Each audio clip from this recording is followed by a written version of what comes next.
Then it abruptly ends. Everything just ends. I gotta add some bass to we need a little oomph to that. A little more. Welcome to Loud and Nerdy on a Tuesday night. We got a very big show for you tonight, so we're not going to waste a lot of time.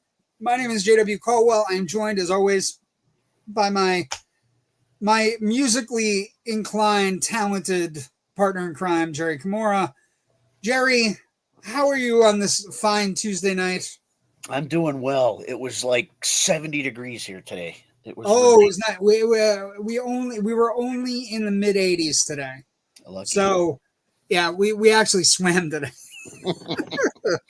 So see my grass again at least. So that's a plus. Yeah, well, that's good. That's a good way to start. So we got a good show tonight. We got some very talented folks joining us.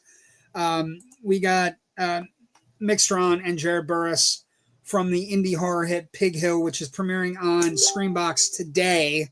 So we are literally getting them at the beginning of the hype of this movie. We're going to talk about the movie, have them on, talk about the craft of indie filmmaking and everything that goes into it.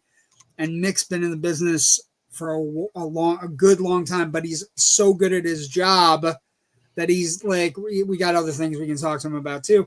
And Jarrod is a young up and coming writer, and he's a blast to talk to. I've already given him my agita about the Max Crosby trade being rescinded, which I was just getting used to him being gone. So having a little bit of an agita today. You got rid of Tua. Yeah, you got rid of Tua. 99 dead cap for you. Anyway, thank God you beat the Raiders. It's fantastic.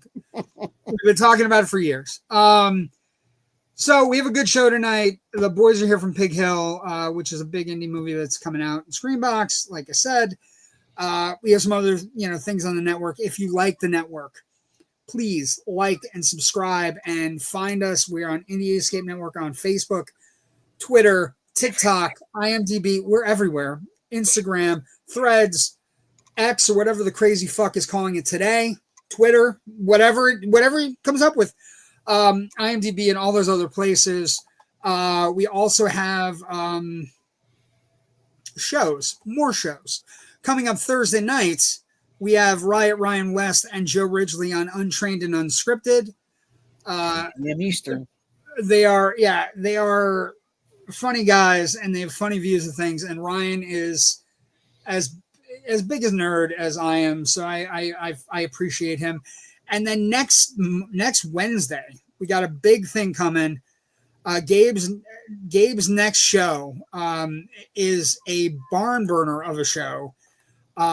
He's got Allison Patel on, who is this actress that's been on a lot of good things.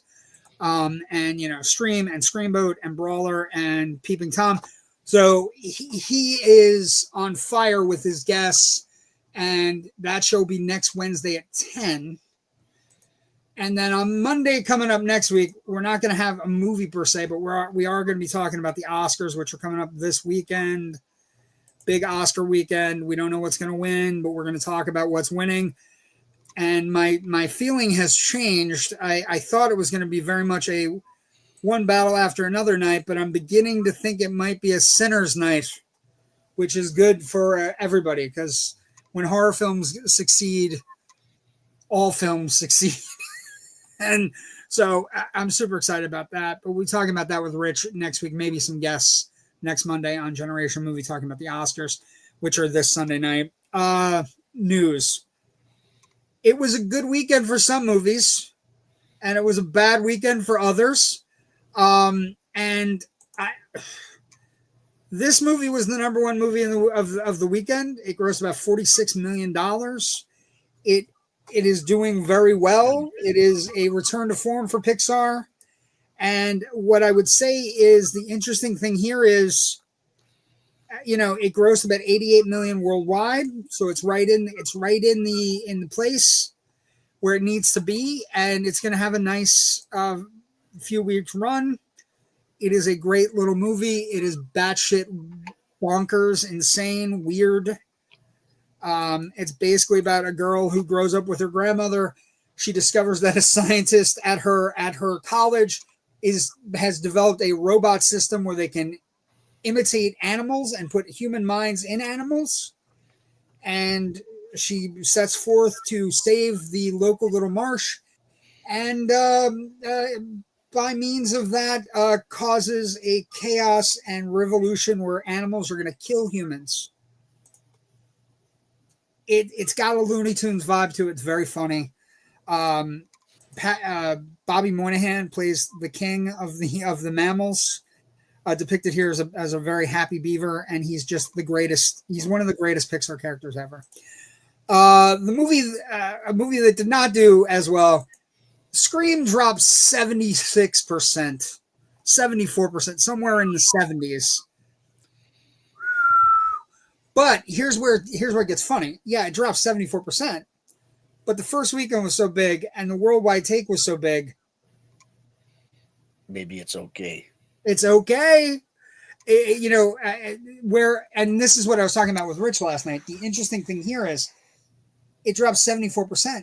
It's still possibly going to outgrow Scream 1 and Scream 2 at the box office.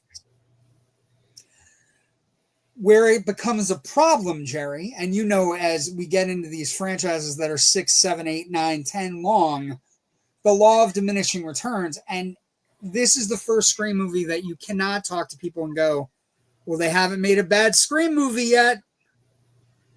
And that's where the problem lies. Because I don't think they're going to want to end with 7.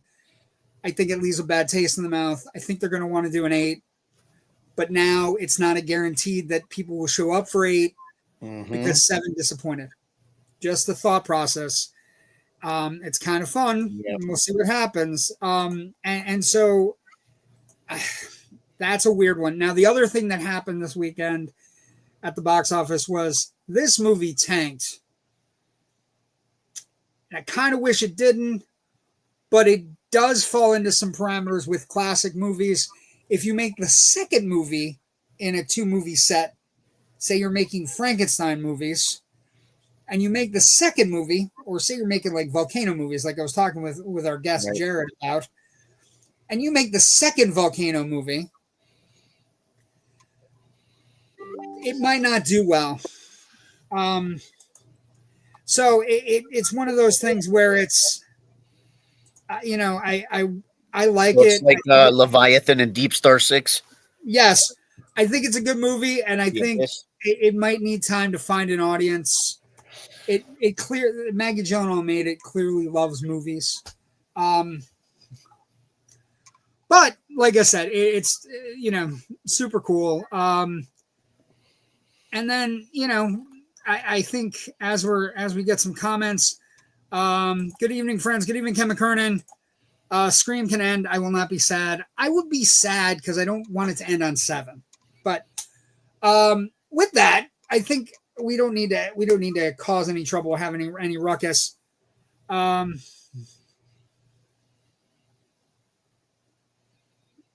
don't know what this means.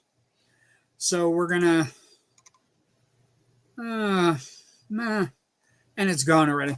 So anyway, with that in mind, I think it'd be a good time to bring out our guests. We have two of the people, creative people behind the indie horror hit Pig Hill, which is this movie here, this poster here. It's premiering today on Screambox, and we're super excited to have them. A warm, loud, and nerdy welcome for Mr. Mick Strawn and Mr. Jarrod Burris.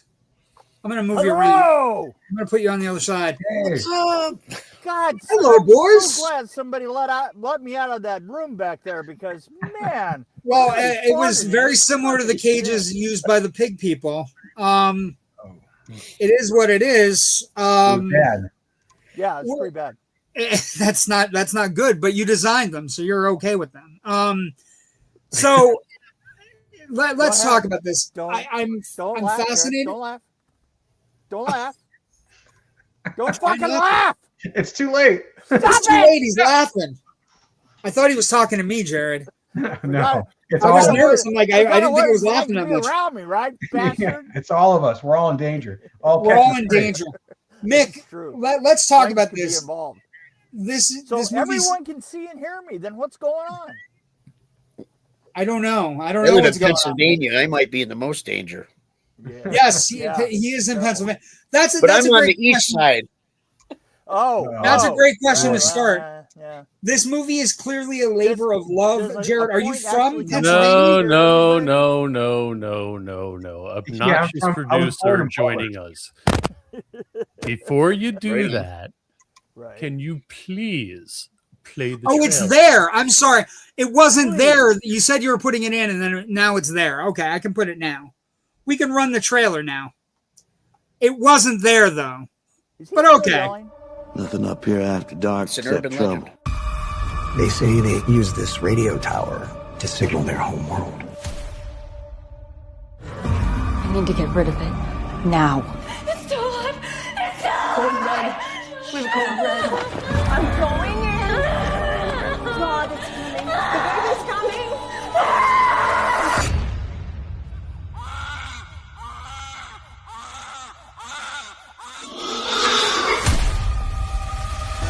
Towns like Meadville haunt you, Only thing I can tell you about Paula Davis is we currently have a warrant out for her father, Red. desperately trying to be seen. That makes 9 women in the last decade. Just because I'm writing a book about the missing women doesn't mean that I actually believe it's the pig people. They're not real. It's just urban legend. My entire life, I've just been dismissed. Keep your bullshit out of my sister's head. I'm just gonna twist her up more. Have to find the pig people, and the police won't look for them. That sounds crazy dangerous. You're doing all of this alone? Well, I don't know, am I?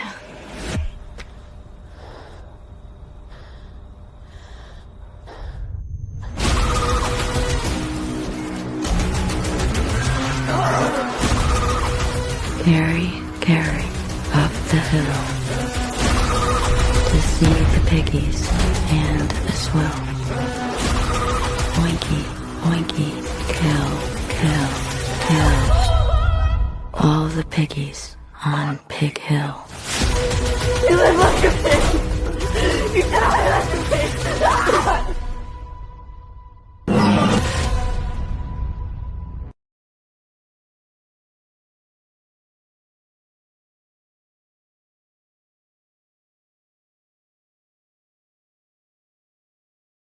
Terrifying. Damn. Almost as terrifying as not having a trailer there when you need it. Anyway, I have some questions. Disturbing. It is, yeah, but what is fascinating about the movie, right? Can I not hear anybody? Can you hear me? We can hear you, Mick. Oh, okay. We can hear Are you. you guys saying anything? Not yet. No? Everybody. No, we haven't gotten there yet. Staring into the Yep. distance. Into Oh the my abyss. God. Well, And it blinked. then Mick. let me. I think that he's talking, but I can't tell what he's saying. Wait, so can you really not hear us?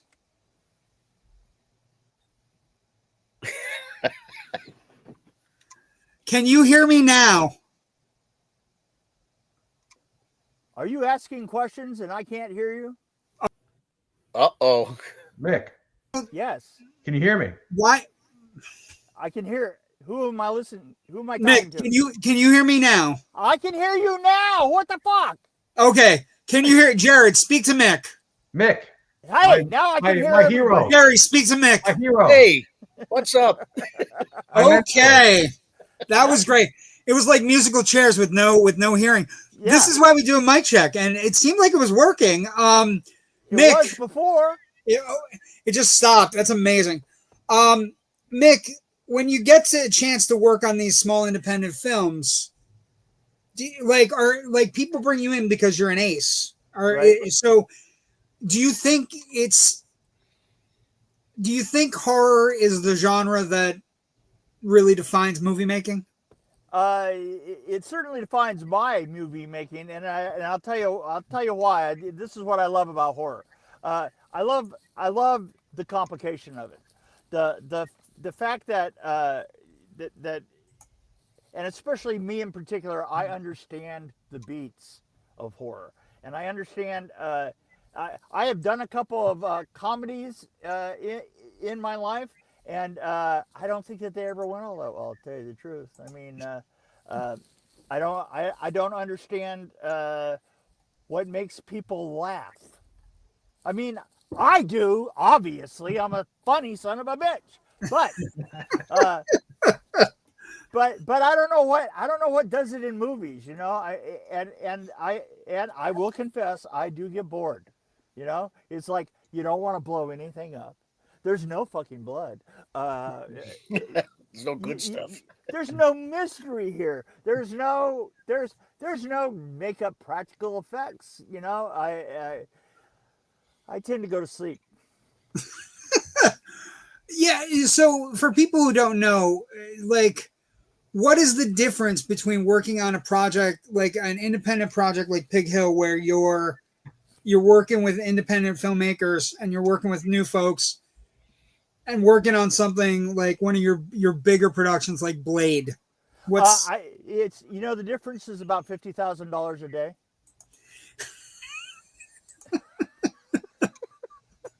Oh, you mean you mean? I meant like an Epicurean kind of an aesthetic quality, really.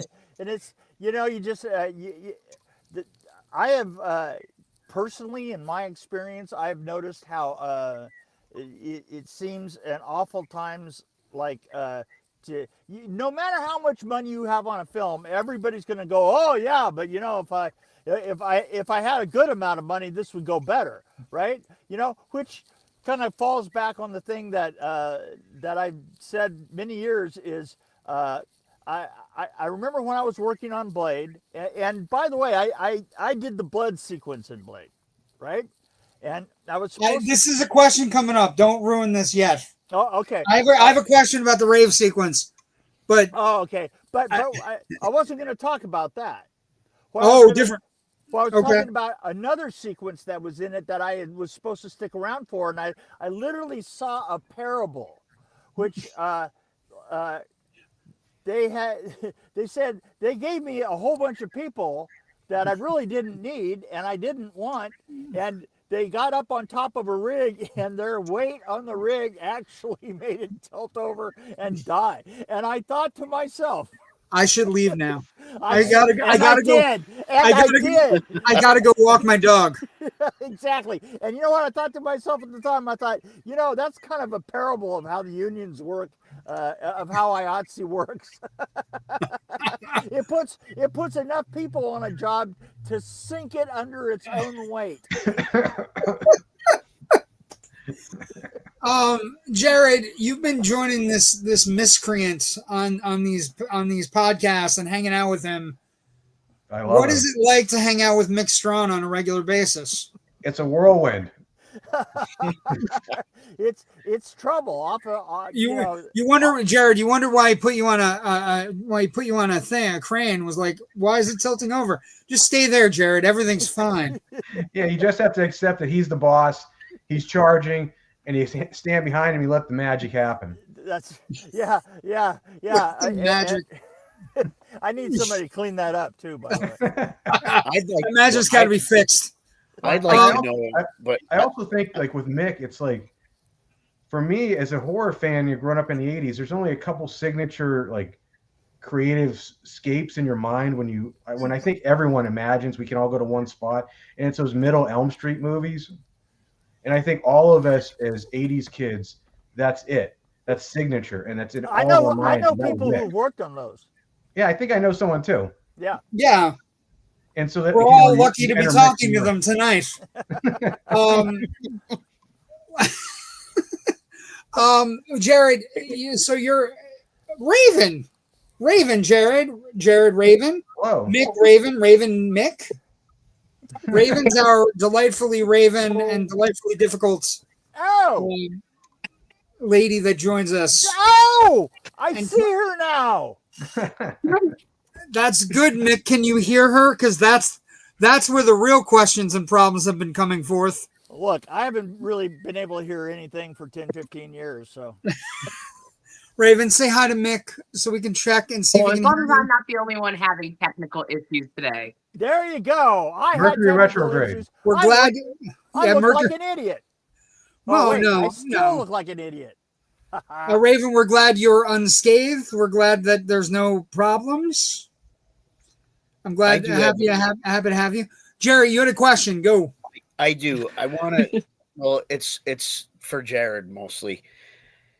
Where did you get the idea for this? Now, when you grew up in PA, so did you hear about this legend when you were younger, or how did this even come about? How this came about, I was born in Butler, and then I was raised in Erie, PA, which is like a little bit further so north that's not than too Meadville, where the far. movie's set. Yeah, where the movie's set. I've never heard of the Pig People. In Erie, it's mostly this place called Axe Murder Hollow, that is a really famous urban legend spot. I moved to LA a while ago, became friends of R.A. Mihailoff at some parties, and then found out that he was really close with one of my best friends. And as time went on, R.A. had tried to get me to, he wanted me to adapt this really wild, comic book thing. And a little bit too intense for me. And I was like, I can't do it, R.A. And so I got a phone call from R.A. Saying that he had a new thing he was trying to get together. And I met the producer, Ted Watts Jr., and he's from Meadville. And he's been obsessed with the Pig People legend since he was a little kid. Pig Hill is very important to him. And so I had to call saying they had an idea. They wanted to do a movie on this, on the myth of Pig Hill. And there was a book they'd optioned called Pig by Nancy Williams. And that's the Pig Hill in Pittsburgh. And that's not the Pig Hill in Meadville, but there is another Pig Hill in Pittsburgh, which we might go in the further franchise. But yeah, and then Pig Hill 2. Yeah, Pig Hill 2. Pigs on a hill. Yeah, and so we had this book by Nancy Williams, and then Ted was obsessed with the myth, and then he told me to read the book and think about it and then get back to him. So I read the book, and it's way more intense than the movie. And I had a kind of a moment where I was like, this is even more intense than the other thing RA had given me, and I don't want to make RA mad at me. And I was like, so this thing is like a serious, heavy duty book. And so I thought of it, meditated that night, and then I saw in my head how if my old teacher Jeff Monahan, who plays Reggie in the movie, in the book, the character is like a drug addict, 20-year-old. And I was like, if I can turn this guy into like a wise, foolish Obi-Wan Kenobi sort, I think I can make this work, and then start injecting other myths and kind of having fun with some of the stuff that's happening in the book and make it more mythic and more horror movie centric. And so that's what I did.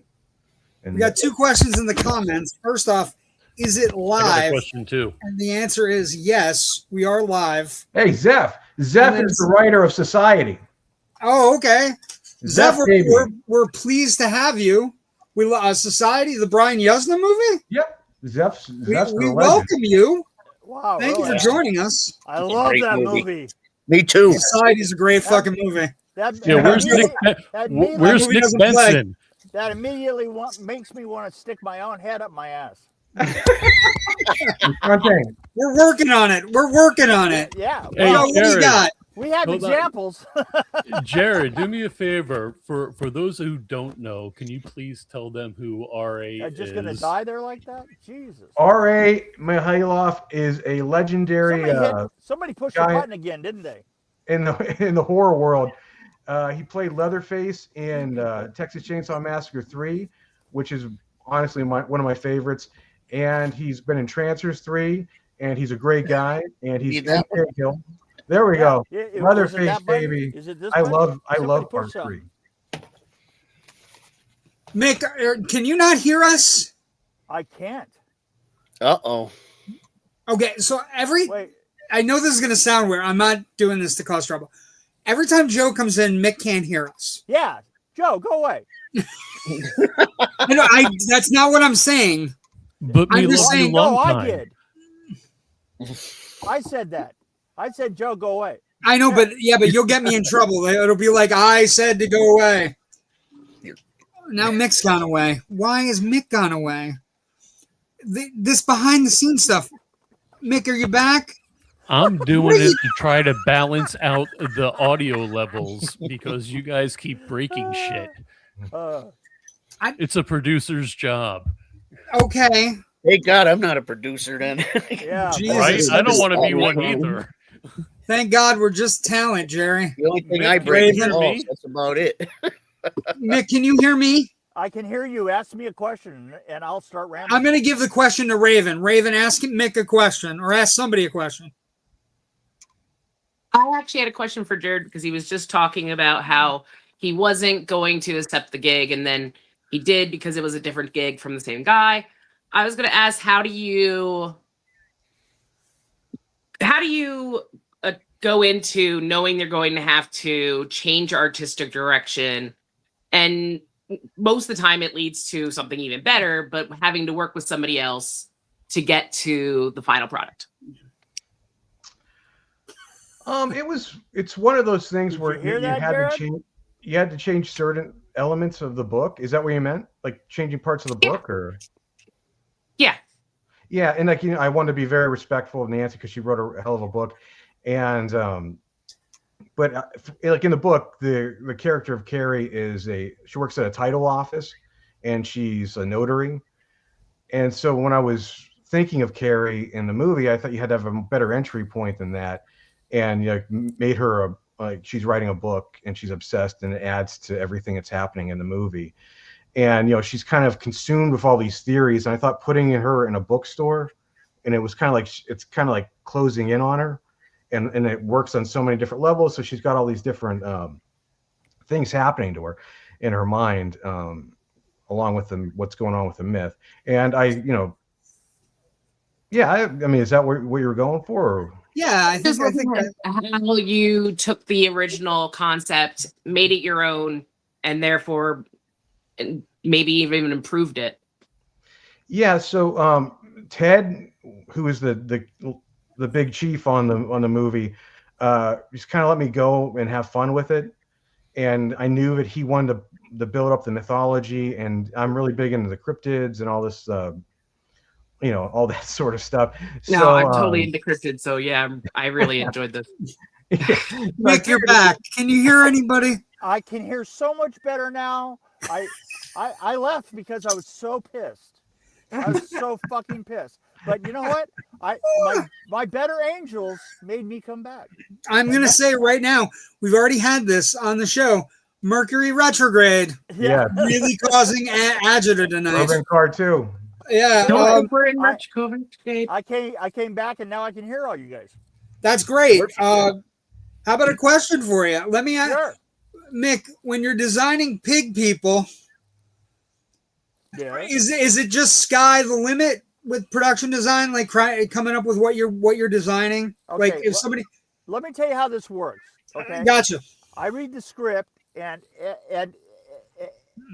I get some ideas in my sick and twisted and fucked up mind, and then I actually spend some time thinking about the character arcs and thinking of the arc of the film itself. And this particular film, I wanted to go from almost a Christmas movie beginning, with kind of a hobby of these pig people, right? And at the same time, they're to create like an underlying tone of horror, and we kind of did a lot of that with posters. We put up posters all over town of people that were missing, that weren't really missing. But what was really weird is there were already a lot of posters around of people missing. That's true. And so Jesus it Christ. was very weird. And the thing is we really did freaky close-ups of that, and then we did this really kind of movie of the week kind of look, and then we were just dragging it down as we went. And oddly enough, halfway through, we lost our really truly mediocre director of photography, and we brought in a dynamite guy that was just as weird as fuck, and he and I started to drag it straight down to hell. And one of the end sets that I actually made I made a set that was in, of all things, a defunct public pool. And we built a set in the defunct public pool that only had like 3 goddamn light bulbs in the whole building. So as we're dragging it down to hell, even the working conditions began to drag down to hell. And it was like, oh, don't go over there because you'll fall in the fucking pool. And I'm not kidding. It was kind of like art imitating life, imitating art, imitating shit. Mick, were you the one? Okay, there is a radio tower that is very central to the movie. Oh, absolutely. That did you find that radio tower? And when you found that radio tower, nobody had to, because it was fucking there. I was gonna say that's absolutely a thing. every motherfucker in town could point at that tower and go, see? That's the creepy fucking tower. That's the creepy Pig Hill. fucking tower at the top of Pig Hill. And, That's Pig Hill. It's not like you could miss it. The whole town is built around it. Zeph Daniels says magical pigs to porno pigs. Fair. If a young calf is called Vio, what is a baby pig hybrid referred to as? Isn't it? Didn't you have it? Isn't it in the? It's in the movie, Jarrod, right? Nephilim. Yeah. Oh, the Nephilim. Because, yeah, that's one of the theories in the movie, that it could potentially be the Nephilim, right? Which is a human pig hybrid. Right. Yeah, when the angels are based on old. Yeah, the old giants. Yeah, the movie uses folklore, not only local folklore, but kind of religious and mythological folklore. Yeah, is that something you sprinkled in, Jarrod? Yeah, that was part of the mythic stuff that Ted wanted to really get. So he let me have fun, let me cook a little bit with the mythic lore, which is the stuff I really love, and getting Jeff into a question I was going to ask you both. There's specifically red herrings everywhere. Yeah. If there were small details that you were very proud of in the movie that made it in, like. Yeah, you just spoke about the Nephilim part, and that was in my that was the moment, because in school Jeff Monahan was my he was like my Yoda, my Obi-Wan, and my favorite professor, and he taught me so much about screenwriting, and he's also an incredible actor, and he was with George Romero quite a bit. So I needed to have him have this moment where he has a monologue where he really just nails the lore, and I knew the gravitas that Jeff can employ would really hit, and it did. And the way Kevin directed it, it was just very, very touched by how and that's my favorite part of the movie. Well, I would love to hear yours, because production design doesn't usually get, like, do you have something like small detail that you got to put in the background of a set that you were really proud you got to put there? Yeah, I do. The biggest asshole, the biggest asshole in the script, the guy that's controlling the group of people that live underneath the town bridge, right? Which is another red herring that was in the. I got to put a Trump hat on him, and really, I was just taking a sip. It makes perfect sense. It really did. This guy was the biggest asshole on the screen, right? And I was like, you know what? He's doing such a good job. I need to do him better, and I put a Trump hat on him. Jarrod, you spoke about there's one really great monologue where all the lore comes out. You said that's a professor you had, or like a Yoda, personal mentor. Yeah. It's also kind of a cool thing that you're flipping a horror movie motif on its head, because he's technically the old guy telling you not to go anywhere. And he does it. He does, he does get to help the heroes, as opposed to just go, hey, don't go to the lake. Oh, that's beautiful. You picked that up, man. Thank you. Yeah. You're welcome. I wouldn't give you credit if I didn't see it, brother. Thank you, man. He also gets to carry a stuffed. Yeah. There's a taxidermy involved. I don't want to spoil things. That's all. Mick really made that one. He found it. Yeah, You know, boom. Did you find it or did you make it? No comment. Two different questions, Mick. Did you find it or make it? You know what? Only it's up to me and God. Fair. We'll move on. Yeah.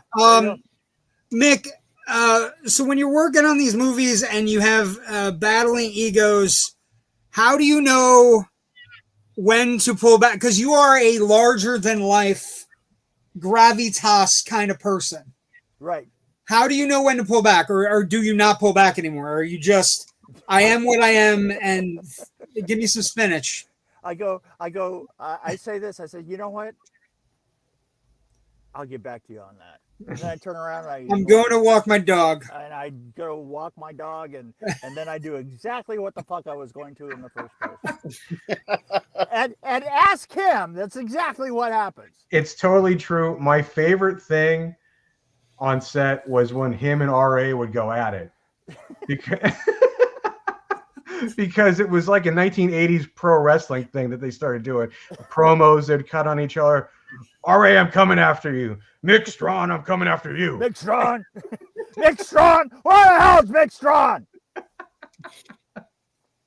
I love a good heel promo. Beautiful.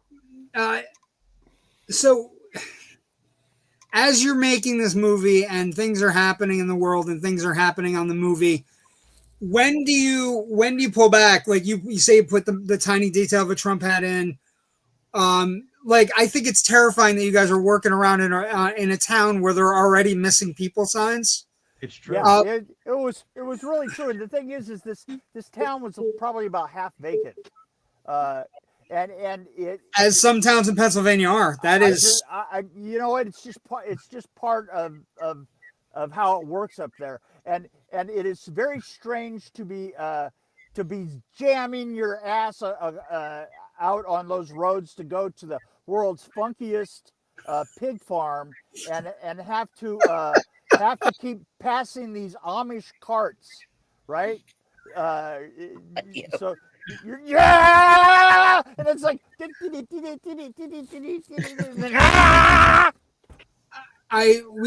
Jerry, do you remember what our folklore was? What our area was? This is an experience if you've never been in this area. No, Jerry, do you remember what our folklore place was in Scranton? In Scranton? Well, in PA, in near us. No. The Boulevard. Oh, I know there's haunted houses and stuff, but I don't know what you mean in Scranton. No, the Elmhurst Boulevard. Never heard the Elmhurst Boulevard folklore? Never? In Elmhurst?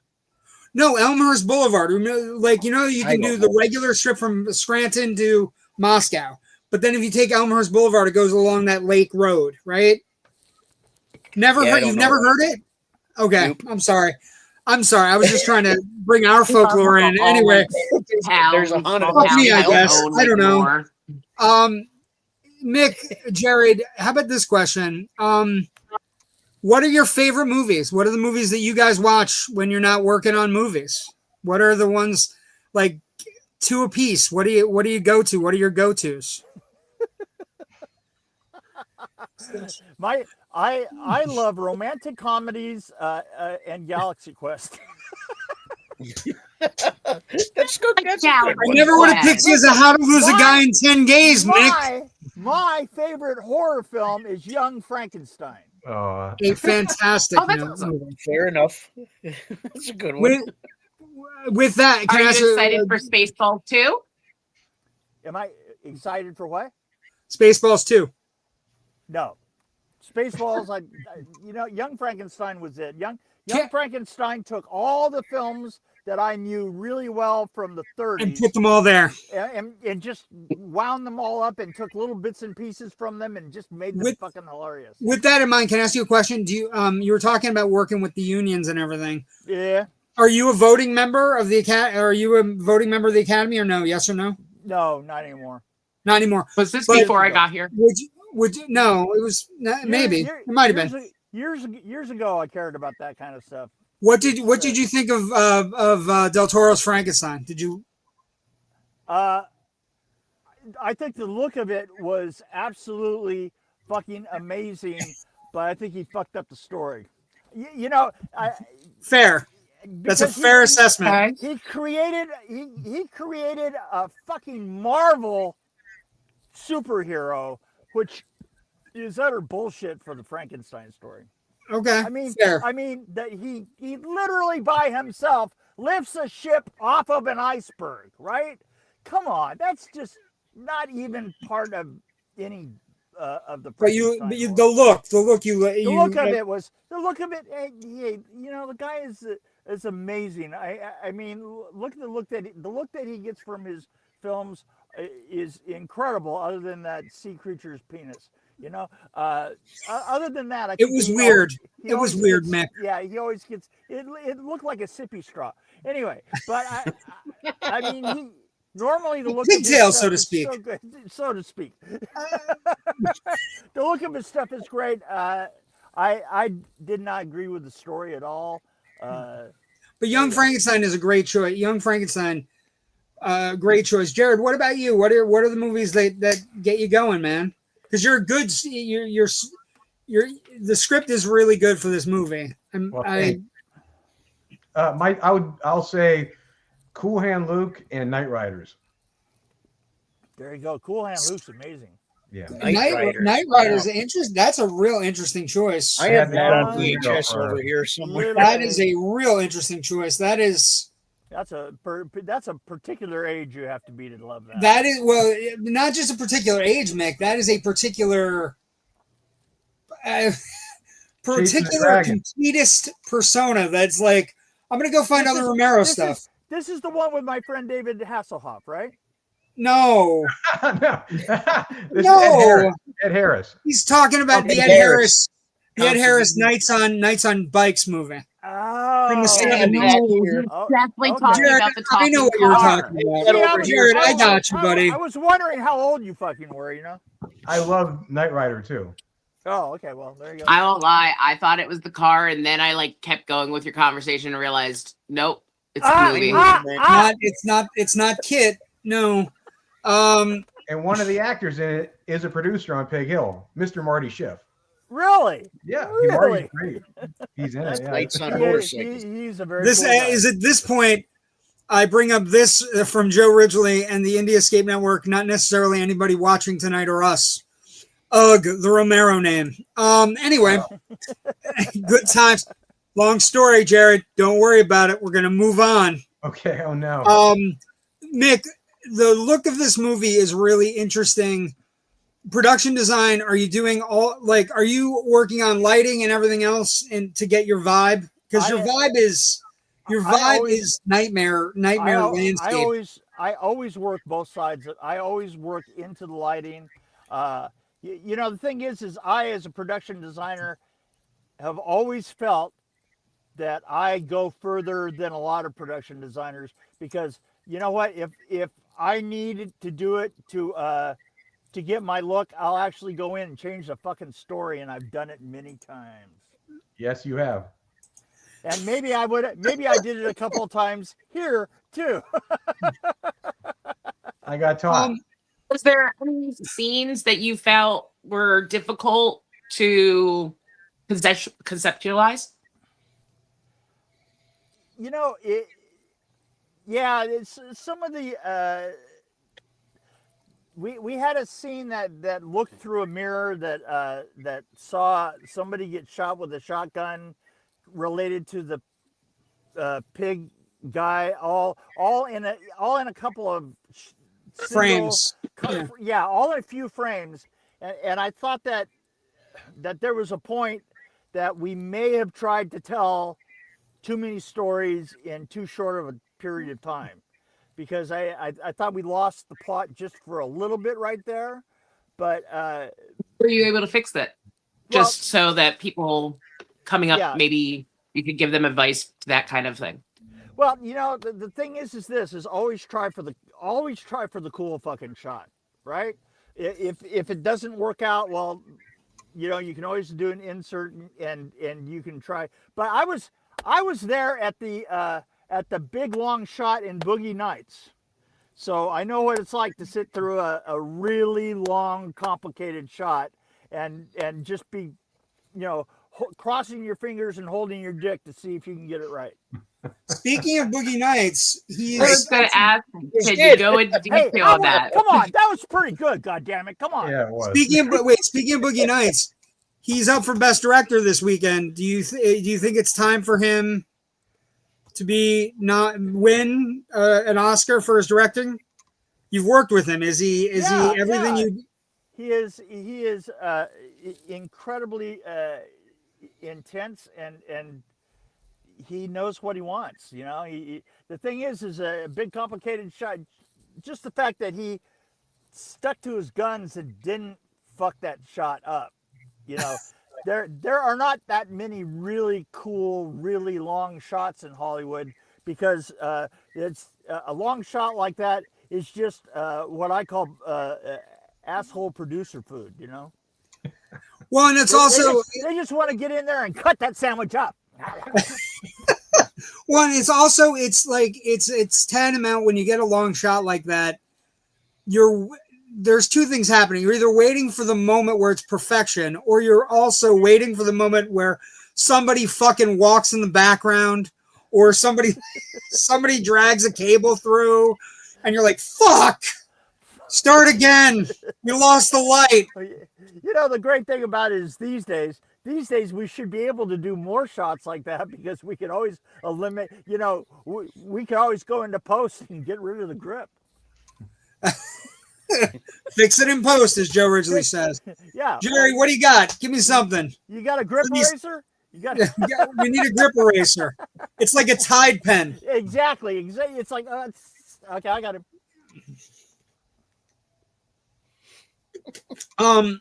Jarrod, so you're working on this. Are you working on other things now? Do you have other things you're working on? Are you working with the same group of people, or are you moving on? Are you doing like a gypsy thing? Gypsy thing, but if Ted and the guys ever call me back up, yeah, I'll be ready to rock, or Kevin, but as you saw in the community notes or whatever, we got Zeffy Daniel. I do have something brewing with him, a very cool project, and fingers crossed that it gets. He said hello, by the way, to you both. And it's really wild. It's out of control. And then I have it's also happening that hopefully Mick's a part of is a neo-noir Western. Oh yeah. That's getting pretty close. But fingers crossed. And the cast list we have now for it is insane. I don't really believe reality when I see who is. When you say neo-noir Western, it's a Western, but it's. Explain. Yeah, it's a neo-noir, neo-western. You remember in the 90s, there were all those Red Rock West. Okay, so like a Western, but set in modern times, but with noir qualities. Yeah. Right. Okay. Yeah. And then I also have a comic book that is creating crowdfunded. If you like R-rated G.I. Joe, it's called Collision Force. And we have a issue 2 is the pre-launch page is free to join. So just type in Collision Force 2. There you go. So let me ask a question. If you have a G.I. Joe, who are the bad guys in Collision Force? Right now, it hasn't been revealed yet, but there is kind of like a Cobra thing in the background. But it's these guys come out of the cold, and all their old villains start converging on them.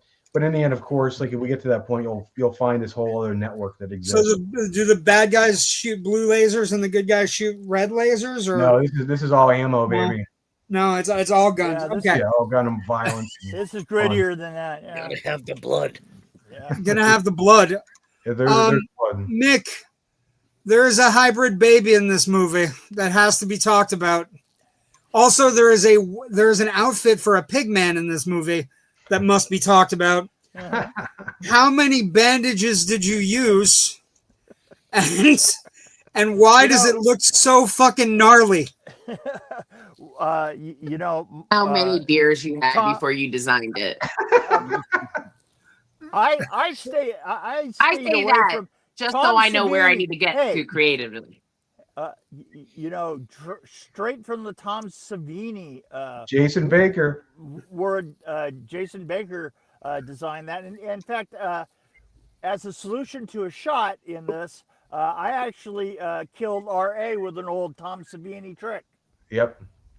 And I said it in the meeting when we were doing a production meeting. I said, Well, you know, the way to get around this is to use one of Tom Savini's tricks. And I knew I had them at that point. I had them. I was going to ask how much practical effects you guys use to VFX effects. All of it.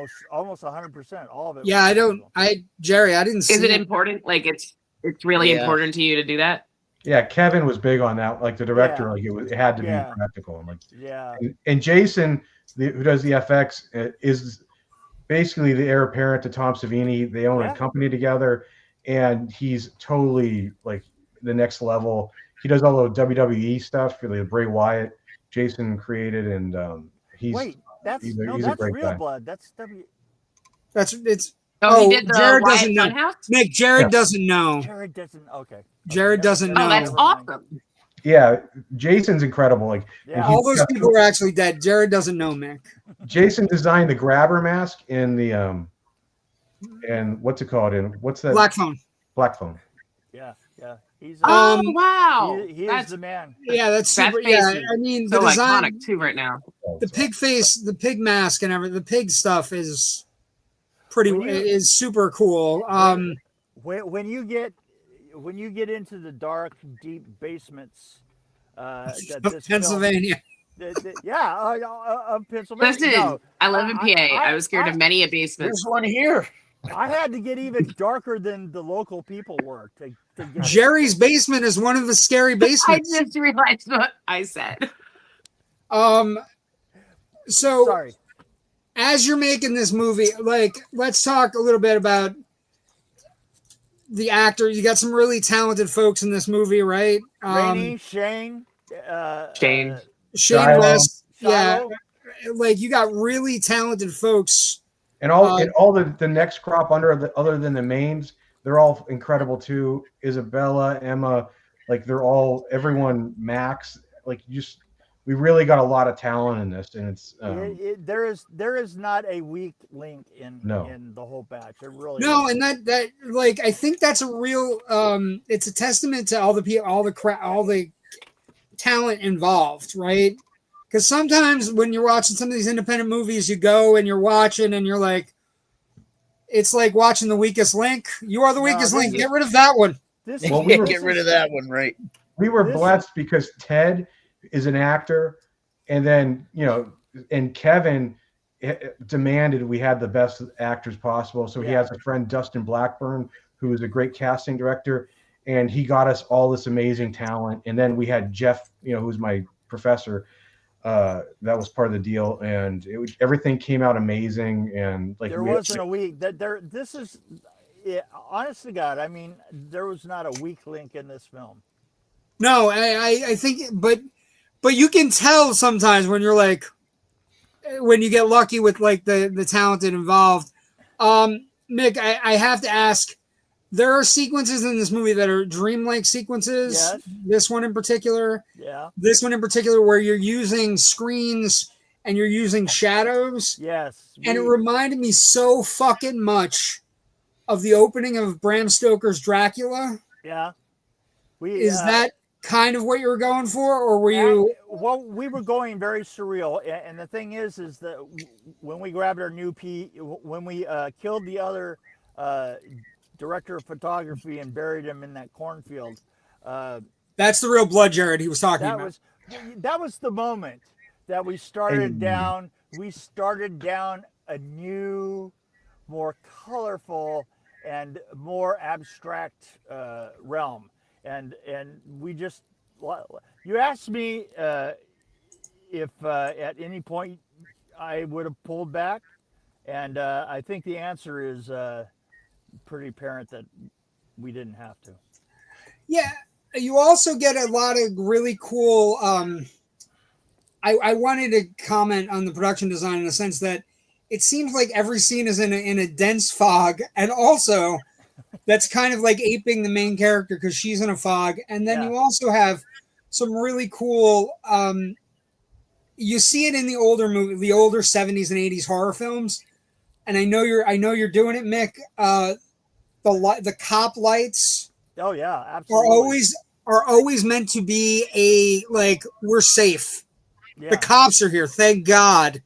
Yeah, but so you're- nobody's fucking safe in this movie when the cop lights are on. Exactly. That was the that was kind of the point that as soon as it got into the primary cop colors and the reds, the flashing reds, the flashing blues, the flashing whites, it was no guarantee that you were going to get out free. And I really appreciated that.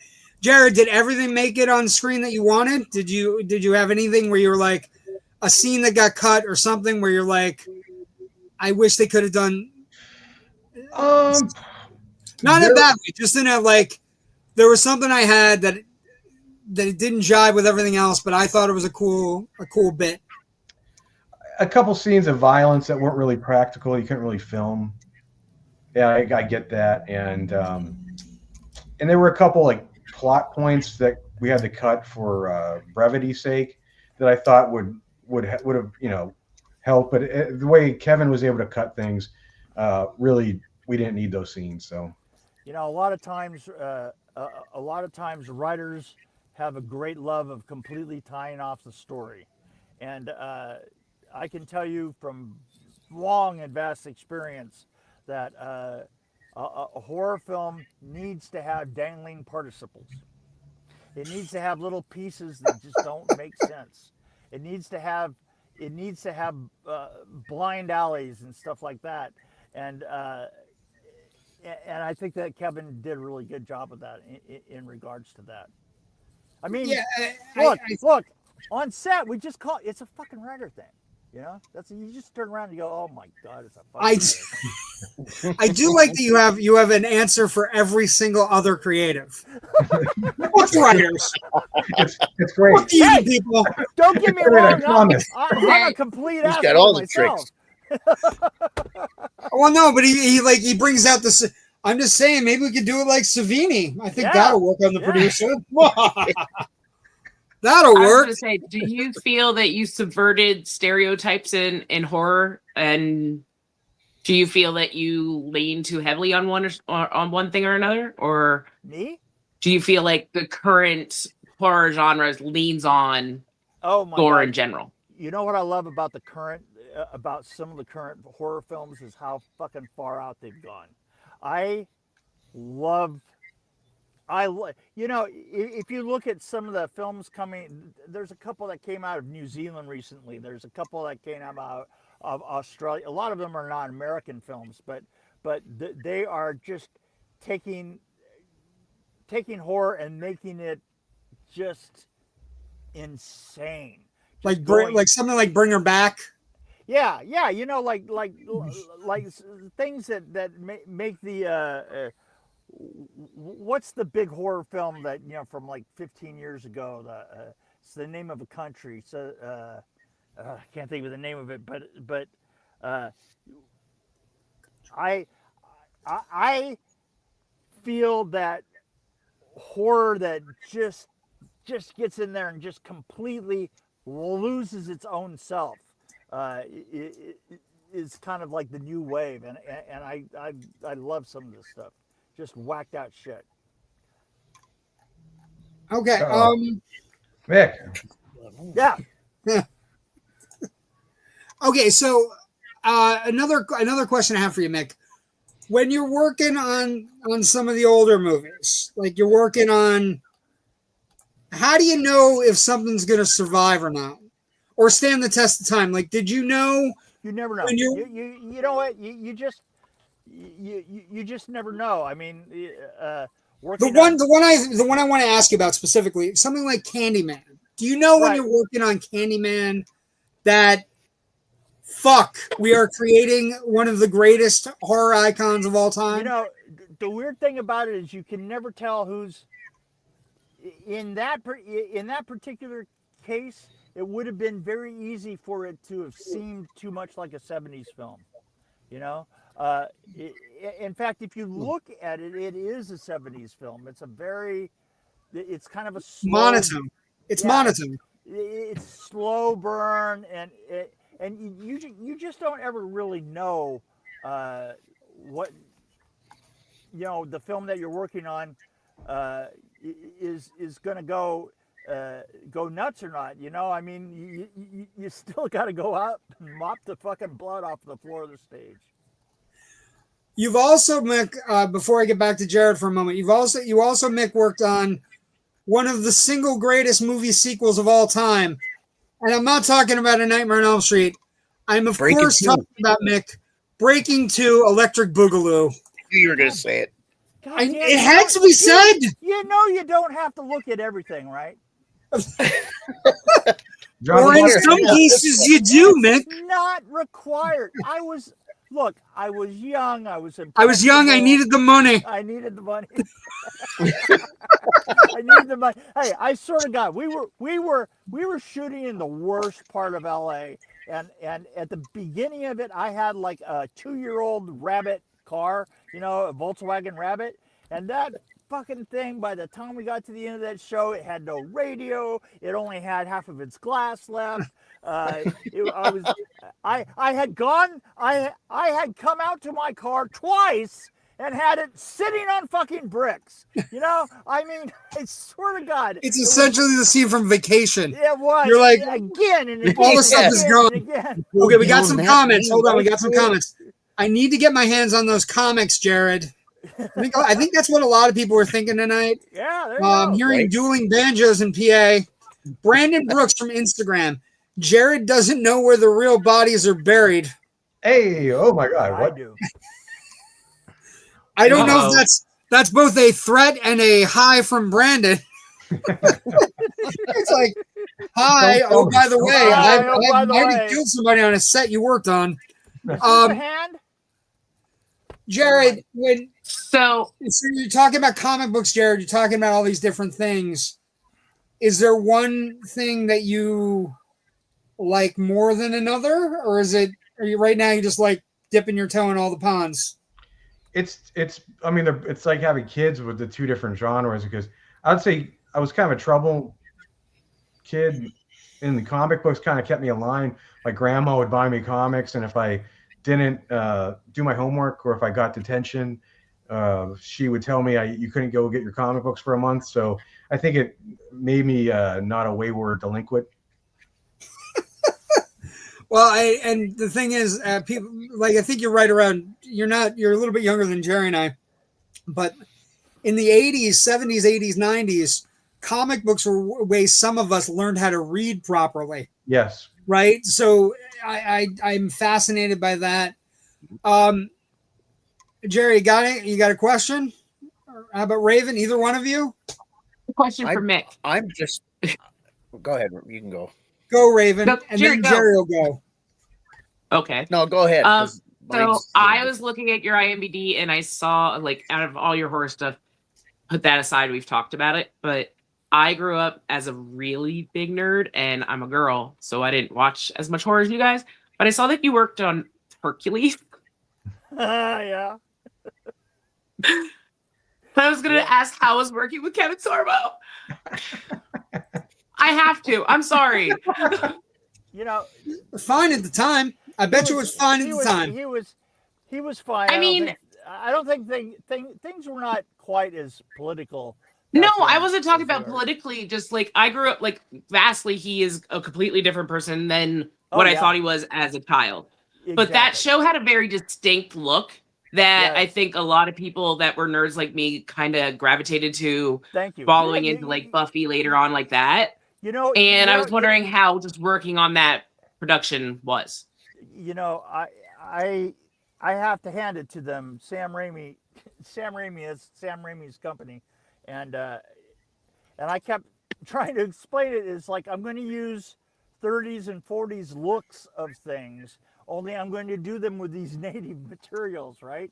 And the thing is, I don't think anybody ever understood me, and I went down there and we were desperately trying to send things back and forth, and we had faxes back then, right? And they said, well, and I would go. Finally, I went, Sam, look, I'm going to send you a bunch of faxes, and these faxes, well, this is going to be the look of the villages that I've got the Amazon women villages, and I've got the men's villages. And then I said, and I did everything just the way you wanted me to. And then It's really funny you brought that up because as I faxed everything, what I would do is I would put my finger on the fax as it was sending them. And what that would do is that would make the drawing would come out 14 feet long on the other end. And he kept going, Mick, I know you say that you're doing it just the way, but I've got this 14-foot long piece of paper that is like one of your drawings. And I go, well, it's okay. I'll do it again. And then I'd send it and I'd put my finger on it and da-da-da-da-da. And finally he said, well, as long as you said you're doing what we said, go ahead. And I got it all approved. Because I'm a motherfucker that way. The other is since Raven is going to bring up Hercules, I'm going to bring it up, Mick. You worked on the '94 Oli Sassone. Oh my God! Really? Listen, I did. That was my next question. So you were going to the same place I was, JW. And I have to ask. First off, the production design is widely regarded as fantastic. Thank you. I'm not lying to you. I think that original production design, people fucking love that movie. I had absolutely no money, and the thing is we had this guy who was supposed to be a digital genius that was telling us, that he's going to do the effects, and he kept coming in and saying, oh, you don't have to do that, you don't have to set up this, you don't have to do this, we're going to do it in the computer. And I'm sitting there going, first of all, you're really fucking high, and I think that you need to take less drugs, or maybe better ones. I don't know what it was with him. And so what I would do is I would make models at my house on the weekends. And we did that in a really short period of time. So in the end, all the cool shit, with the dome and all the rest of that. And you remember the dome opens up and the beam goes out and all the rest of that. And the shit. And I just made those in my fucking garage out of shit that was just, I just look over there and go, well, the ship is going to look like this car part here, and I paint it all up, and bring it down. That was quite a thing. Okay, so I have a question for Mick. Mick, can you hear me, Mick? I can. Is this thing on? Yes, it's on. I can hear you. Stop fucking with me. What is the last year in filming that you guys had a drug budget? Oh God, that's that would have been like 89, 80. I feel there's another time where we can say Jarrod doesn't know where the bodies are buried. At the end of I know nothing. At the end of that period, the insurance companies just came in and went, you know what? We had a summer where we lost like 6 people driving home at the end of the night because we were all doing like 20, 23-hour days and shit like that. And then people were going to, what happened is that as in the 80s, the cost of the stars went exponential. And because of that, they'd say, well, we're going to cut the star back one day, and that saves us $500,000. And then we'll throw $80,000 to the crew in overtime, and we'll make all this money. And the next thing you know is the crew is completely fucking blasted out of their minds on coke and speed, and then we had a summer where we lost 6 crew members. It was like 89 or 88, something like that. And the insurance companies came in and just literally shut down every film in Hollywood for 3 days and said, "This is the new set of rules." And that was it. Jerry, no more drug trailer. No more drug trailer. You know what? All of a sudden, the grip trucks that used to be 40 feet long on the outside and 35 feet long on the inside, all of a sudden, they were actually 40 feet long on the inside, too. Jerry, I know you had watched one of Mick's movies I want to talk about your directorial effort called Solitude, Mick. Very good. Which is a really great, excellent, very good. Kind of also similar with folklore and it's got scary things in the dark. It is really weird because there's a lot of parallels between it and Pig Hill. Jarrod, I know you watched it recently. I know you had a question about it, so I wanted to get you in. Yeah, I mean, I don't know what I wanted to ask now. That's perfect. Sorry. No, I mean the idea for the. I guess the idea for the creature itself. The creature itself actually evolved several times. We were at one point thinking that the creature itself would remove the mask, and there would be a creature underneath the typical Wendigo creature. But when we filmed it in the end, it kind of removed the simplicity and the mystery of the plot, because actually in the end, that said too much that it was a monster. The fact that it kind of looked what we all imagine as a Wendigo being kind of left it as, was it her because she's crazy because she hasn't had any calories for so many days, or was there really a monster out there? And that's kind of the line that we wanted to ride all the way along, and it came too much. That's how sometimes if you're paying attention, your monster really will evolve for you. Mick, you also were recently that was a good answer, wasn't it? That was a fantastic answer, Mick. Great answer. It was succinct. Yeah, I think you should roll that answer into a shit down. I need to write this shit down. I would. At some point, somebody's going to write a book about you, Mick. Yeah, somebody. Let me ask you, you've worked on a couple of fan films for major franchises, and I'm just curious how you feel about the growing trend of people making fanfic. You know what? Here's the thing.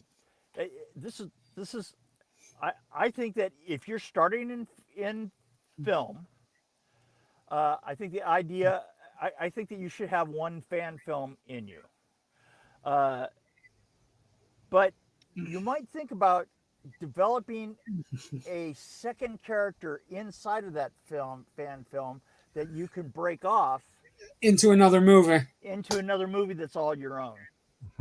That's interesting. But I would say that you probably shouldn't do a bunch of fan films because they don't do you any good. I was just curious because, like, you did a Friday the 13th fan film. You were part of production design for it.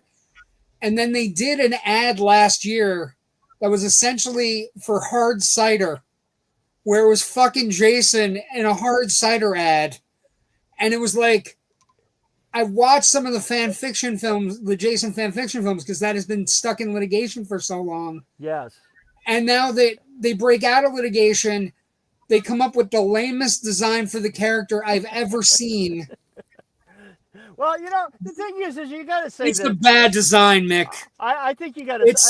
I think that you have to say this about all the Jason films, all the Halloween films, not so much the Freddy films. The Freddy films, that was all unique. The Freddy films were a character that was made up by Robert Englund, and it would be best that they just let that series die, because Jackie Earle Haley just didn't get it. Not good. I mean, not good at all. Just not good. But here's the thing. It's not good. Here's the thing. The Jasons, the quality up and down in the Jasons is fucking unbelievable. I mean, some of them are just fucking unwatchable, and I say that also about the Halloweens. And let's face it, even the Texas Chainsaw Massacres. Yes, movies take a little bit more than a rubber mask. Yeah, well, I totally I've worn agree. my rubber mask for many years. I totally agree with that. Although you currently have a movie with some rubber masks. What I would also wait, JW, 1 second, just to spin off from this, Jarrod. As a Yeah. writer, I'm somebody who reads a lot. Do you see that almost as a swap in the writing world where fanfic is becoming really popular and can spin off into its own franchises? You look at 50 Shades of Grey, you look at a lot of the other things that are coming out, and they started as fanfic. Right. But the thing is what's the important thing you said in that sentence right there? They started out as No, what fanfic. I'm saying is, yes. But that's what I'm saying. If it's derivative, yes. But as a writer's point of view, do you feel like it is a good way to get your foot in the door by writing fanfic? I feel like with the some stuff's breaking up right now. Sorry. That might be Raven. What she asked was, is a fanfic, is that something you would use to get your foot in the door, Jarrod? As somebody who's kind of an up-and-coming writer, right? You have three movies I saw on your IMDb, right? Is it something you would use to get in the door, being like, look, I have a great story, I might have done something there. Would you use it as a way to get in the door? For Jarrod. I think Jared's frozen. I think Yes, he he is. is. I think Yeah, Jared's I don't frozen. think it was me. It wasn't me. It wasn't Raven. Me. Oh, JW, say you're sorry. I'm sorry, Raven. Comes back in, all of a sudden, life will be It beautiful. wasn't me. I have No. something here. I have something Okay, check the green room. He's not in the green room. When he gets back, we will bring him back and ask the question. Everybody went out again. God damn it. I have something in the meantime, though. Mick, I read something. Wait, Mick can't hear you. He can't hear you. Oh no, Mick's out again. Jesus. Wow, I'm not having technical difficulties tonight, but the guests are. Oh my God, you just jinxed us. I know, I'm sorry. We lost it. That's from asking these like questions about folklore and stuff. I'm reminded of the scene in Indiana Jones and the Temple. Jerry, I'm reminded of the scene in Indiana Jones and the Temple of Doom. You told me to stand against the wall. Okay. Mick, are you back? I'm back. Okay, we're still waiting. We're still waiting on our other friend. So in the meantime, Mick. Yes. My favorite Fantastic Four movie. Yes. We just asked him about this. You already asked him? Yes. Yeah, you missed it. I wanted to ask something. Go ahead. Okay. To Mick about. I read something that you played an instrument. Guitar. No, it went out again. God. No. It's fun. Really? Jared, can you hear me? Yeah, Are you I can hear okay? me. I think so. You Mercury can. retrograde. Mercury retrograde. It's out of So control. now we lost Mick. This my is holy fuck. What is happening? What is I'm happening? gonna say this, Joe. Every time you come in, you knock Is Mick this a out. technical defects show? I don't There's know. gotta be something to Get it. out of here, Mick. Well, let's see if I add Mick to the stage. I'm now. back. Mick I'm can back. hear I'm me. back. Can you hear us? Yes. It's not Okay. me. Quick before I die again. Quick before you die. So the question to you, Jared, was: would you think about using fanfic to get your foot in the door, or if you're an aspiring filmmaker or aspiring screenwriter, comic book, would you use fanfic as a way to get in the door? Was the original question that started all these technical difficulties. So let's continue with it. If you're inspired to do it and that's your path, then do it. I think everything's so heavy genre right now, and the people at the top have no idea what's going on. Most of the people that make these stuff aren't fans, and I think that's why things aren't connecting. I definitely agree with that. Yeah, so That I is a think do it, fantastic and then point. eventually, like when the fat cats need these films to work, they'll go to the fans and say, you know, what's working for you? Oh, these fan films. Okay, let's give one of these guys a shot. That is an amazing point. Jerry, what was your question for Mick? My question for Mick was: I read somewhere that you played bass. I do. Is that true? And yes, Do you and still play? I do, and I make basses. I make very. Oh, that's awesome.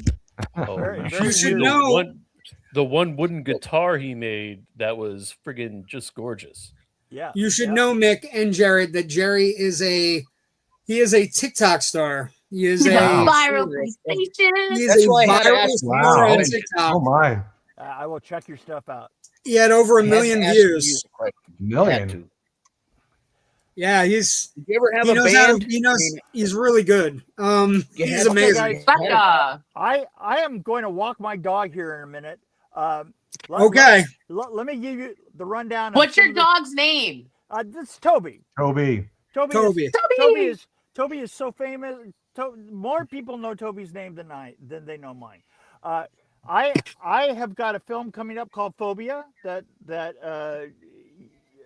I will be doing probably in maybe 3 months now. I'm also working on a film called Ragaroo, which is an Eric Mathis project. Phobia is going to be done by Nick Benson. Nick Benson. Woo! Yes. I will be helping him direct. I'll be producing and. That is going to be. You might need the cocaine on that set. I think we're. He would both love way to too have old. you on to talk about that. Yes. Again. Yeah. You know what? I will drag that son of a bitch over, and we'll do that. Oh, I'll drag him also. I mean, He likes me. Also, if you know of Eric Mathis, I'm going to be working with him on Ragaroo, which is a Louisiana werewolf. And Like me some werewolf movies. Oddly enough, I'm also doing community theater, which is basically a play about a vampire pizza parlor. You know, as awesome. Hold it. Is it called Hold the Garlic? Is it called Hold the Garlic? Because that would be a great name for a. It would be, and I want it to be. Hold the Garlic. Please. Would be, they should change it now. That would be the best name. Hold the Garlic would be the name. I like it. Anyway, that's what I'm doing. Well, Mick, you're invited back anytime you want to come on. If you want to come out and hang out with us, thank you. We very love much. having you. I know Jared's gonna stay because Jared actually watched the Twilight Zone episode. I watched it. Yeah, Jarrod could stay. You guys have been a blast. Please tip your waitresses, and I'll see you on. Try the veal. Bye, Mick. Bye, Toby. Bye, Mick. Bye, Toby. Whoa! I want that exclusive with you and Nick. You know what? I will bug him about it in the next couple of days. Okay. Mick. Lauren Yackel says, Toby. Yes! That's our production manager. That's the Thank big you, boss. Mick. Thank you so much. Have a great night. Stay safe. Our boss. Okay. That was so much fun with you guys. Thanks, man. And I know Joe's going to want to skip out because we're about to do our two. Cool thing, Jared. You get to participate in the two things we do every week. Raven's working on hers. We don't know what it's going to be called yet. It could be called Joe's Fat Fingers. But we don't know. No, it's going to be called Raven Showed Up. Raven showed up. Raven showed up. Excellent. First thing, Jared. I'm looking for Jared's comics right now, so I'm going to remove myself. Yeah, you go look. Yeah, I mean, he's a comic person. for it. So the first thing we do we're in every a PA week, basement. every week we do, Jared, we do. It came from Jerry's basement, and it could be anything. He brought a fucking Godzilla toy from the 70s. The other 2 or 3 weeks ago, that was like a $700 toy. Oh That he's my like, God. I don't know. It's just in my basement. Y'all brought up Krull and was all. Krull was everywhere. Yes. Krull, we got the entire cast and crew of Last Known Location to watch Krull. Wow. Oh my God. Oh God, Krull. It was such a great movie. So bad. It's so beautiful and just The grand. design And is it's, amazing. oh my God, the design is amazing. And the glaive. Yes. I was telling Jerry, everybody wanted it Yes. as a kid. And then I don't know if you're played D&D or anything, but when you have a D&D character, you're like, I'd like a glaive, and then you look in the glaive, and it's like, this is not what I wanted. I don't want this. I want the spinny. Yeah. The one from the movie. What? I want the cool one from the movie. I told Jerry they sold one about 3 years ago, and Jerry's like, how much? Like 10 grand for one that was like a working one because the knives actually moved through, but the back was completely open. And there's like 10 grand. I'm like $270,000. I'm like, holy off a shit. bank. Rich, I'd be poor because I'd be buying. all that. It'd be amazing. I know what I want for my birthday. Jerry, what's coming from your basement tonight for Jarrod and the rest of the folks watching? So Maybe I've for the got first some- time. I've got some TV show items. Oh, I love TV show swag. Well, I've got a $6 million man. Oh, No, you fucking don't. beautiful. I do, complete with the. You look through the back of his head, and it's like looking through a magnifying glass. Wow. Through his eye. Wow. So there's Steve Austin. You realize that was in the last the 40-year-old virgin, and it sold for like $25,000, right? That's one. Wow. Then Do I've you have got like? Jamie Summers. Oh my God, he's got the Bionic Woman. Her Wow. little bionic Holy parts. fuck. Oh man, that's gnarly, man. And we've That's got the fucking cool as jumpsuit. shit. We've got Wow. a dress here for her too. Awesome. Oh man, Now we know Then what Jerry you've does in got, his basement, Jarrod. See, you don't know where the bodies are buried. you We've never got the know. Bionic Woman board game here. Wow, that's awesome, man. And it's got, I don't know what the board looks like exactly, but It's got to be cool. Oh my God, it's like life, but with the Bionic Woman. Oh wow. It's like the game of life with the Bionic Woman. Look at so that we've got shit. that. We've got He's got all the pieces, Jarrod. It's $1 million amazing. man board game. Oh, Holy fuck. hey man, Steve Austin. That's not a joke. Gentlemen, we can rebuild him. And there's that board. Holy shit. That looks like it's like $6 Million Man, but it's Clue.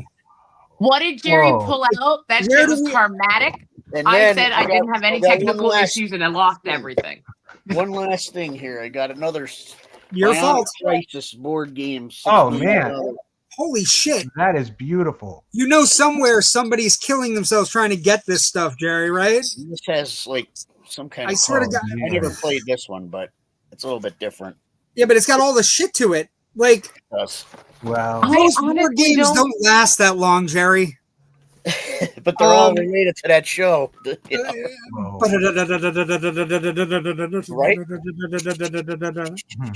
Running fast. Jerry, and you slow. have a question. Build him. That's Trivia what question, I Jerry. know of this. And that's Do you it. have, wait a second, Jerry, do you have Bigfoot? Oh, Andre the Giant. No, Yes. I don't. Wow. Oh my I don't God, have Bigfoot. Bigfoot. Andre the I Giant love to Bigfoot is have that. amazing. Cryptid? Oh, I would man. love to. Andre have the Giant played Bigfoot on the $6 Million Man. Yeah, Oh, I that didn't was even know that. Awesome. It's really cool. could You find got to that see him. He looks awesome too. He looks find that scene amazing. on I have to look it up. I have That's- It's when all he- I know it's when about he was- Conan and the Bionic remember, things it's are like like you can mid-70s. build him. That's it. It's mid 70s, so he is in fantastic shape, He has heels on. and he beats the ever living shit out of the Bionic Man. Like he just I want to point out Throw it that a I have fucking been post. really hard not to call you guys old this whole show, but But this is old. I'm just playing with my I Oh, know, dog. 1950s it has, Monopoly like, game. that's it. That's super cool. Amazing, Jerry. Oh, Incredible. Jerry's got dolls. Why does Jerry have dolls? He has the Bionic Man and the Bionic What Woman. you got in the 70s. Are they like Barbie? If they're Barbie, they've got to be worth a lot of money. They're probably Barbie. He's They're got a probably bionic Mattel. arm. Look at her. Look on his Oh, bum. now I Look gotta on look his that up. look If on they're his Barbie, leg. you know they're worth money. They're They're not Mattel. They're Barbie. probably are they Mattel?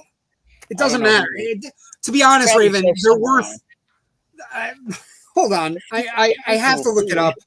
You can maybe- Bionic Man I do. figure. That's why I'm looking right now. Oh man. Okay, $706. hold on. I found Jerry. one.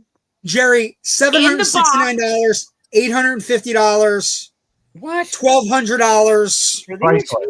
I found one in a box used, so it was put back in because it doesn't have the inside of it. Is $300.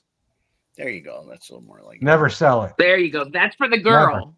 And We she are- definitely was played with because her hair is fucked. Yeah, well, we don't want to talk about what happened in the Reused, it figure. should be really, Let's really not used. judge. It's Kenner. She's Kenner. So, still cool. Really cool. That's a nice dress, though. She's Kenner, which is interesting because I would have guessed Mattel because they look like Barbies. They look like refurbished Barbies. They do look like Barbies. That's why I was Interesting. like, Barbies are definitely worth something. Are you guys ready for this? Do you guys Well, know her this? face is a little different. but- Fact that Sandra Bullock was in the final made-for-TV movie of the $6 Million Man. Wait, The $6 this billion is dollar you. man is the same thing as the bionic. But see, sometimes I act like an airhead simply because I don't have any. Joe, idea. your mic is fucked. Oh, is it? Shit. Yeah, there's all kinds of shit. I'm not trying to kick you out, but Party foul. it's not going well. Okay, we also, for anybody joining the show for the first time, Jarrod included, and Jarrod has watched the episode, Jerry. Yeah. I told him, and I have paper today. he's the first guest ever that went, yeah, I watched the episode too. I'm like, I cool. love it. I love it. So we do every week, we on the show, if you've never watched, we do a little thing called the Twilight Zone Redux. You've crossed over into the Twilight Zone Redux, and then we talk about things. So this is episode 25, episode 90 of the show total, episode 25, season 3. It is titled The Fugitive, and it is a pretty interesting episode. It's kind of like it's really good. Like, and again, when you don't see some of these episodes where you're like, and then they come out and you watch them and you're like, holy fuck. But basically the episode is about this old man and he's playing with kids at the beginning, and they're playing baseball, and then all of a sudden he hits the ball and it goes, it pulls a Superman, right? It's literally the scene from Superman the movie where Clark kicks the ball. Yeah. And you know what I mean? And so it's the opening narration goes something like this. It's been said that science fiction and fantasy are two different things. Science fiction, the improbable made possible. Fantasy, the impossible made probable. What would you have if you put these two different things together? Well, you'd have an old man named Ben who knows a lot of tricks most people don't know, and a little girl named Jenny who loves him, and a journey into the heart of the Twilight Zone. So it's almost a two-character piece. It's this old man and this little girl named Jenny, and Jenny is disabled. She has two bum legs, a la Forrest Gump in Forrest Gump, where wears leg braces. The kids kind of pick on her, but she's kind of feisty. She's a scrappy young thing, and but she meets Ben, and Ben is kind of this weird guy that lives in her apartment building, but he's super friendly, hangs out with the kids. And sometimes when he hangs out with the kids, he acts like an alien, which I fucking love the design of this alien. That's awesome, right? This design is so fucking cool. And my favorite thing about the whole thing is he changes into the alien. And the kids are like, we don't want to get too scared. He comes out from behind the fucking bushes, and they're all fucking terrified. They're all like, holy shit, that's a bad alien. And then when they get super scared, he's like, okay. And then they shoot. And he falls over and he stands back up, and he's the old man again. And you're like, okay, well, this is kind of a weird episode where we're going. And, Jenny and Ben are kind of walking, and, they get back to the apartment building, and there's these two guys kind of scoping the place out. And Ben realizes immediately that they're scoping him out, and he knows. I gotta leave. Meanwhile, Jarrod, we've been watching all 3 seasons of the Twilight Zone. When I say to you, Jarrod, that the woman in this episode, the ant, is the third most vile human in the Twilight Zone that I've come across. She's got some issues. She is a fucking terrible person. Yeah, she's a drunk, and she treats the child like garbage. And then, not only does she treat the child like garbage, the fact that she has joy with this Ben person who's super nice to her, the ant gets jealous, and when they come looking for him, they're like, yeah, I've seen him. He's fucking weird. I want him out of the building. Bitch, please. And so, but it turns out, like, as many episodes, like, she's just a terrible human. But it turns out that Ben is not necessarily what you think he is, and the two guys that are looking for him are interplanetary ambassadors that are trying to find the king of their universe. And he has come to Earth because he doesn't like being a king. Doesn't want to be a king. Doesn't want to be a king anymore. It's too much pressure, and he's got another 150 years before he has to give up the throne. And it's just this really quaint, cute thing. The two guys aren't actually out to get him. They're just kind of there to do it. But it does have his gift to Jenny. There's a Doctor Who episode like this. Yes, there is. Doctor Who copied the Twilight Zone. Shocker. what I would say, EJW. what I'm sorry, what I would say, Everybody copies the Twilight. there is a terrifying scene in this, Jarrod. Exactly. There is a terrifying scene in this, Jarrod, where these two guys, after the king has fixed her legs, Yeah. they fucking hit her again with like some weird thing, and it's the coolest design. Like the designs in this episode are super cool. It's like a little whirligig, and the moment it hits her, she drops, and the doorway goes black. Yeah. A really cool effect.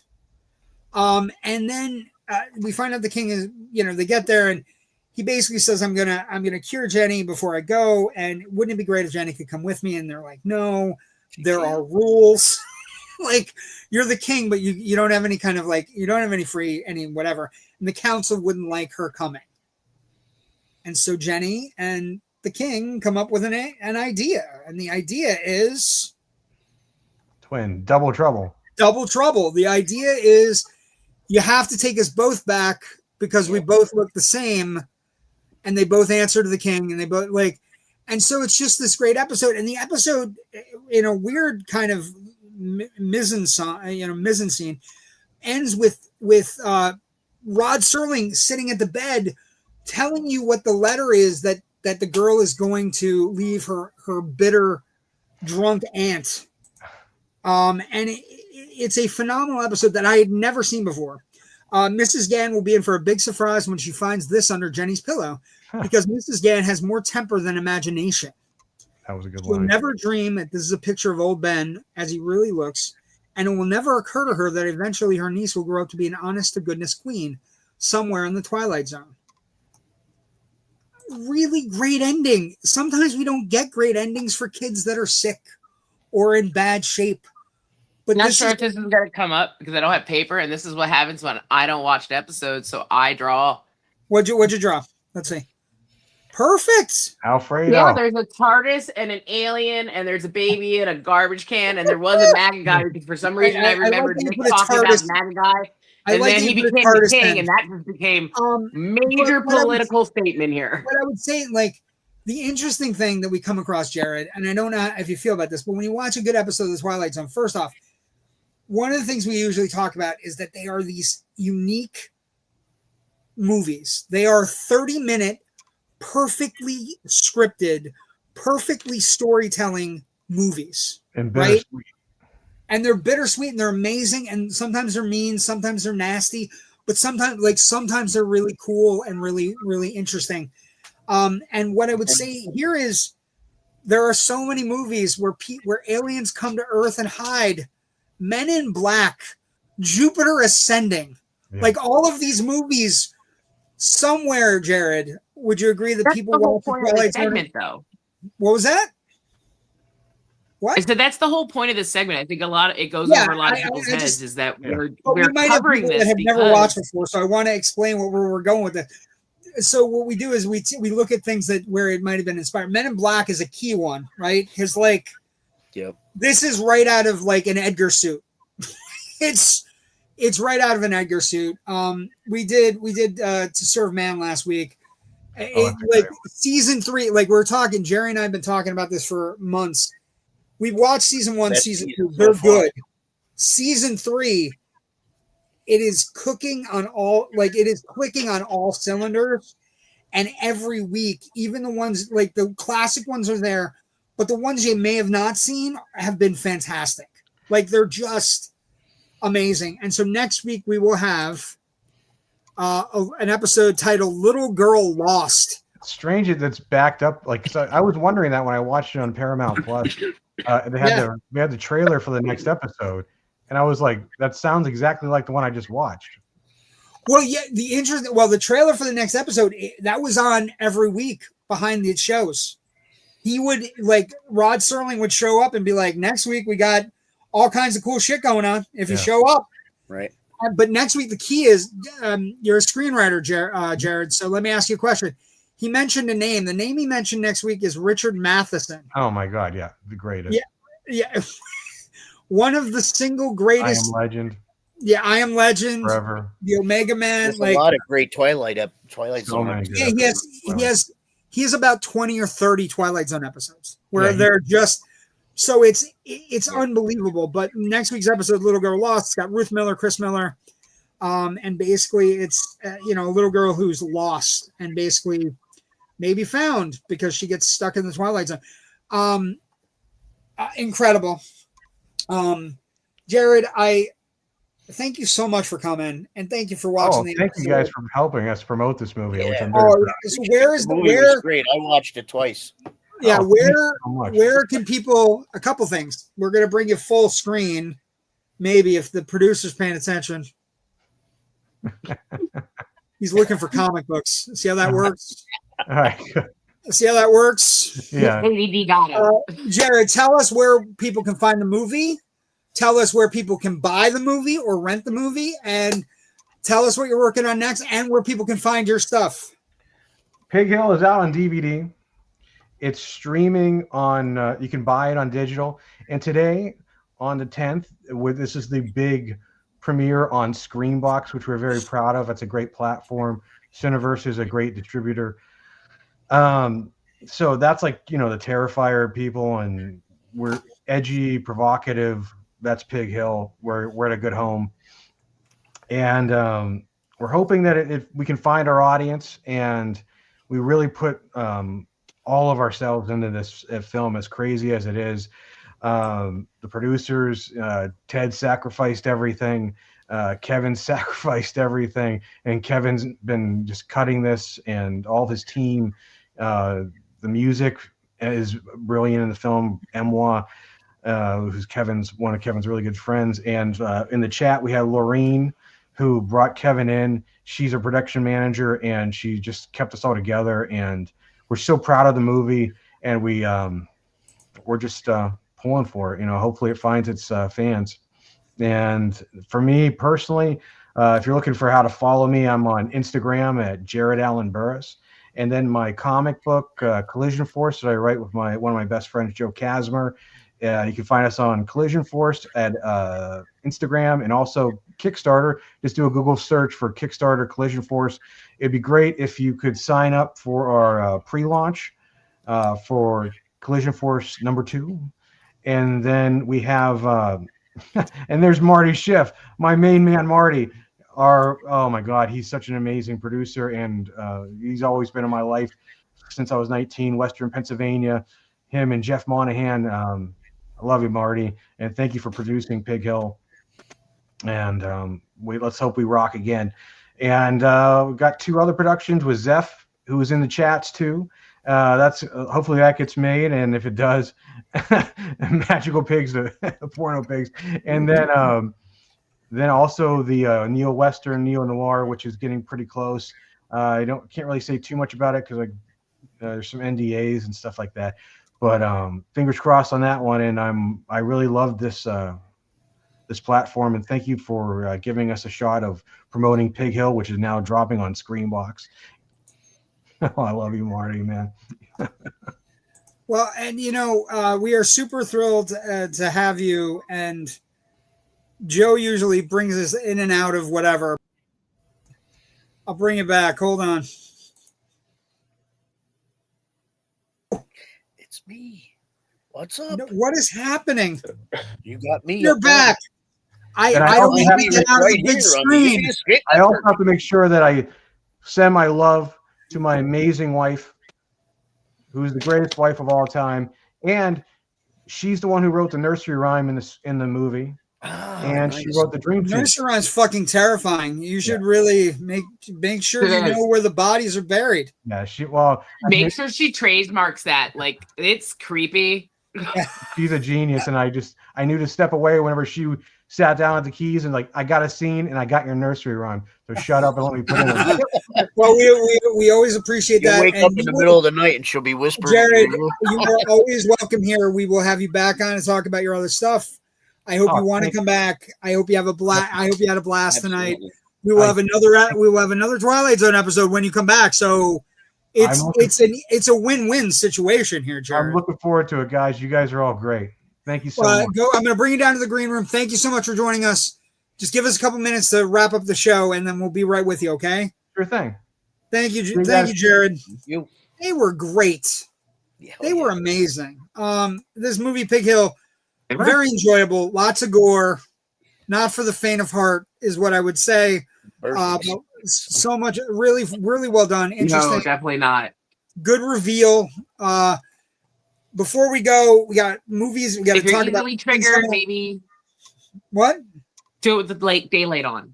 I said if you're easily triggered, daylight movie. Especially if you guys live in PA. I don't live in PA anymore. I don't have to worry about. I have to worry about other things. This was definitely a daylight I have to worry movie about for crocodile people down here, alligator people. Coming out this week, if you're going to the movies this week, got a couple things. Got Undertone opening on Friday. One of the big horror releases of the year. It's very creepy. It's about a podcaster that listens to things and basically might let out a demon of some sort. Super cool there.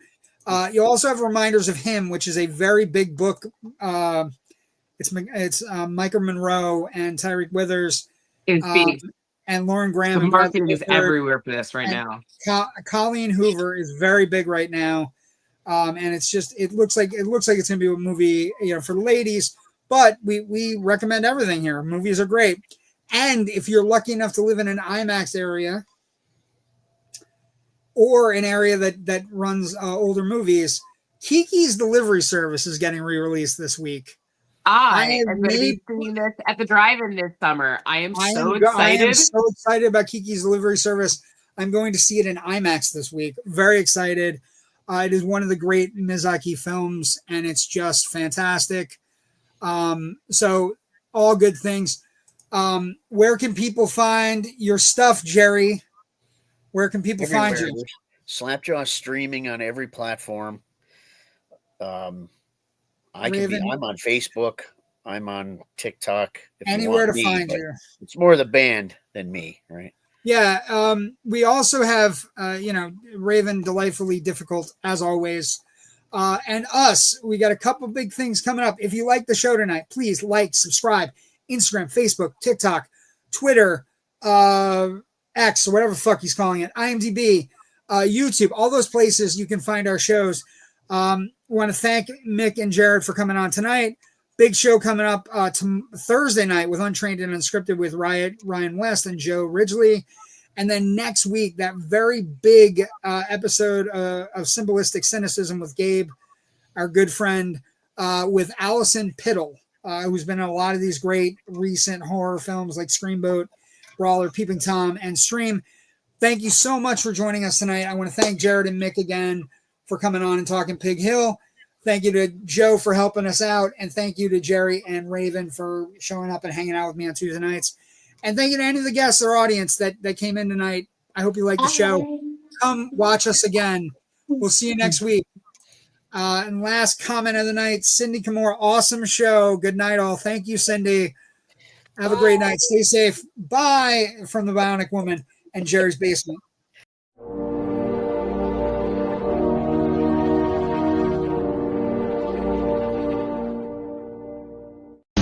Thank you.